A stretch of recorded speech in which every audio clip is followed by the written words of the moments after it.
सर्व respected sir, सर्वात पहिले मी सांगू इच्छिते की मी पोलीस डिपार्टमेंटमध्ये, त्यामुळे आमचं लाईफ खूप बिझी असतं. म्हणजे आमचंच नाही, आमच्याबरोबर जसं आमचं लाईफ बिझी असतं तसंच डॉक्टर लोकांचं पण लाईफ खूप बिझी असतं. ज्यावेळेस माझी बायोप्सी वगैरे झाली आणि ज्यावेळेस मला कळालं की मी कॅन्सर पेशंट आहे, त्यावेळेस मला म्हणजे मॅडमनी जे सांगितलं की त्यांच्या मनामध्ये एकदाही असा प्रश्न आला नाही की हा मला का. पण ज्या दिवशी मला कळालं की मला कॅन्सर आहे, आणि हे सर्वात पहिले मलाच माझ्या डॉक्टरनी सांगितलं. मी सरांना फोन केलेला सकाळी, तर सरांनी बोलले की तुम्हाला गाठ आहे आणि ती कॅन्सरची आहे, त्यासाठी तुम्हाला केमोथेरपी, ऑपरेट आणि रेडिएशन थेरपी घ्यावी लागेल. त्यावेळेस मला असं वाटलं की मीच का, या सर्व जगामध्ये फक्त मीच सापडले का. ज्यावेळेस मला हे कळालं त्यावेळेस मी बुलढाण्याला होते. निखिल नलावडे सर होते सर्जन, त्यांनी मला सावजी सरांचं नाव सुचवलं होतं. सरांनी ज्यावेळेस मला हे कळालं त्यावेळेस मी ऑफिसमध्ये होते सरांच्या, आमच्या SP सरांच्या. मला SP सर आव्हाड सर होते त्यावेळेस. सर मला म्हटले की काळजी करू नकोस, आम्हाला CO मॅडम होत्या भाग्यश्री विस्पुते, त्यांना सुद्धा असाच प्रॉब्लेम होता. तर सरांनी मला मॅडमशी भेट घालून दिली आणि मॅडमला मला सर्व व्यवस्थित सांगितलं. आमचं पोलीस डिपार्टमेंटचं टाकळकर सरांकडे म्हणजे सिग्मा हॉस्पिटलला फ्रीमध्ये ट्रीटमेंट होते. सर्वात पहिले मी तिथेच गेली होती, पण सर बोलले, म्हणजे मला कोणाबद्दल काहीच वाईट म्हणायचं नाही आहे, फक्त मी माझा छोटासा अनुभव शेअर करत आहे. मला माहिती नाही पोलीस डिपार्टमेंटचं आहे की ते फ्री क्लास होतो म्हणून तसं आहे. मी तिथे गेल्यानंतर मला असं सर बोलले, सर काही जास्त बोलले नाही माझ्याशी, मला काय होतंय, माझी काय ट्रीटमेंट आहे, काहीच मला सांगितलं नाही. फक्त एवढंच बोलले की पेशंट पोलीस आहे, NOC बनवा, ऑपरेशन थिएटरमध्ये घ्या. मी सरांना विचारायला गेले तर सर म्हणे हो होईल ना सर्व. मी म्हटलं सर ऑपरेट होईल, पण केमोथेरपी होईल का इथेच. मला सर्व एका छताखाली पाहिजे होतं, कारण मला जे कोणी भेटत होतं ते सर्व असं म्हणत होतं ट्रीटमेंट तू एका छताखाली घे. केमो एका ठिकाणी, ऑपरेट एका ठिकाणी आणि रेडिएशन एका ठिकाणी. मला असं वाटत होतं की मी ही ट्रीटमेंट टाटाला घ्यावी. माझी मनापासून इच्छा होती टाटाला ही ट्रीटमेंट घ्यायची. आणि त्याच हिशोबाने मी घरातून निघाले होते आणि सोबत माझी सर्व फॅमिली होती. पण इथे आल्यानंतर आम्ही लॉजवर 5 दिवस राहिलो आणि सर्व हॉस्पिटल इथे फिरलो.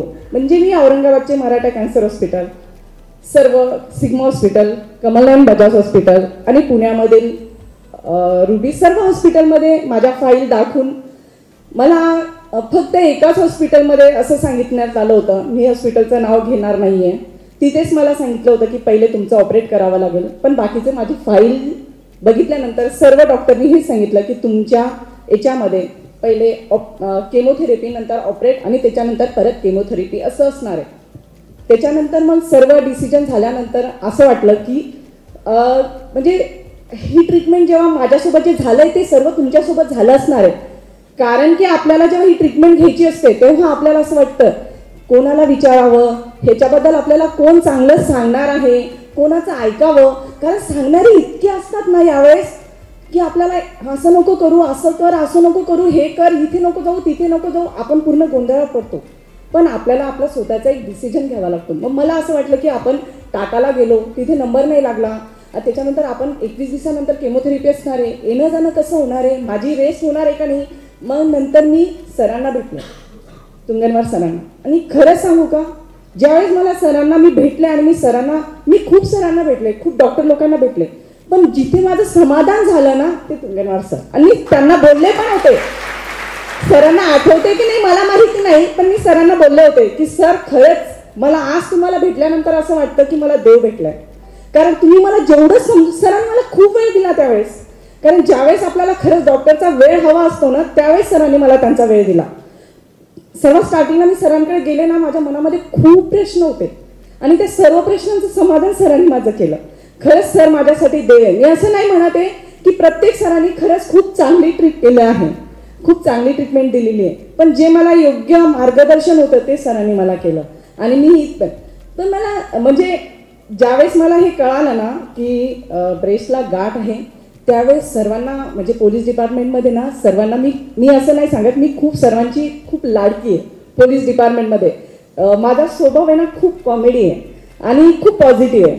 तर सर्व माझ्यासोबत खूप चांगले राहतात. तर सर्वांना अरे स्मिताला असं झालंय, स्मिताला असं झालंय, सर्व भेटायला यायचे आणि इतके रडायचे. अरे मग मी म्हणायची मीच का, आमच्या मॅडम यायच्या, स्मिता जाऊ दे. मी म्हणायची मॅडम मीच का, मलाच का झालं, मीच एकटी सापडली का, मलाच का झालं. माझ्या मनामध्ये ना 5 दिवस हाच प्रश्न. मग निखिल नलावडे सर म्हटले रडू द्या पेशंटला आणि पेशंटला बोलू द्या काय बोलतोय. तर पेशंट 1 दिवस बोलेल, 2 दिवस बोलेल, 3 दिवस बोलेल, 5 दिवसपर्यंत बोलेल, पण 6व्या दिवशी स्वतः पेशंट म्हणेल की मला आता माझ्या स्वतःची कॅन्सरची ट्रीटमेंट करायची. आणि खरंच माझ्यासोबत तसं झालं.